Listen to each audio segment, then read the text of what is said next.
Cole Hauser, and I am doing the cognitive bias of the halo horn effect. To start, what is the halo horn effect? I'm going to be fairly technical for this first definition, then I'm going to break it down a little bit more, and then we're going to go into two examples where this can occur. Both of them are going to be hiring of people. And to start, what is the horn halo effect? The horn halo effect is when you take a positive or negative trait, then extrapolate it onto the whole of a subject. To put it more simply, that means you take a positive or a negative when you're looking at your person, place, thing, idea, and you take one aspect of it, that positive or negative aspect, and then spread it across the entire subject rather than actually looking at the individual traits of the subject. This can cause a lot of oversimplifying in a lot of very complex situations. To start with an example of the horn effect, in the restaurant industry, neck tattoos, hand tattoos, any visible tattoos was basically shunned from working.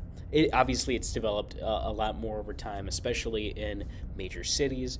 But back in the day, it's because tattoos were seen as something that cultural outsiders would get. It would be seen as trouble if somebody had visible tattoos, specifically from the elderly generation.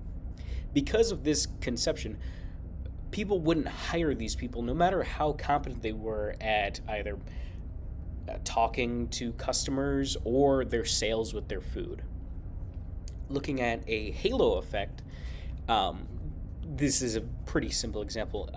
If you're a manager, let's just say sales, and this person is extremely confident and well-spoken when they talk to you, and you only focus on that confidence. You don't look at their background, you don't look at their prior work, you don't look at how well they would work in a team, you just focus on that confidence and well-spokenness, and you decide to hire them because of that while ignoring the rest.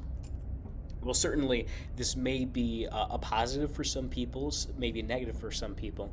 It's still an oversimplification of what that person actually is, because you didn't take a deep enough examination onto whether they work well in teams, whether they're great at communicating in a professional position. You just see how they interact in an interview instead of looking at this person as a whole.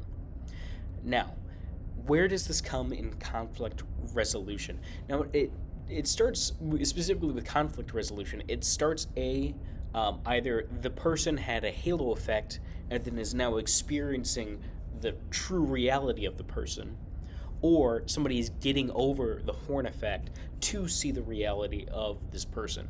And the issue is it's oversimplification. Oversimplification is it's hard. We do it because it makes things easier. It makes things easier for our brain to reconcile the very gray notions instead of the very, I guess, horn, or you'd say black, and then you'd say white for halo, a very black and white reality, when really it's just a whole lot of gray. And this gray is really where communication comes in handy, because communication is also very complicated. There's lots of, as we've seen, from how you conduct your body with nonverbal cues, your pitch, your tone, what you do with your hands. That catching on all of these details communication is very nuanced. You want to make sure that you're not oversimplifying, especially when you're meeting somebody.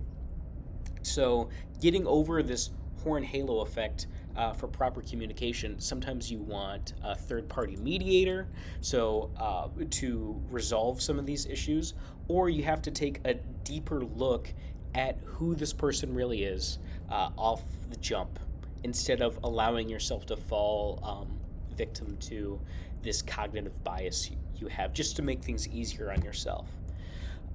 Thank you. That's all for me.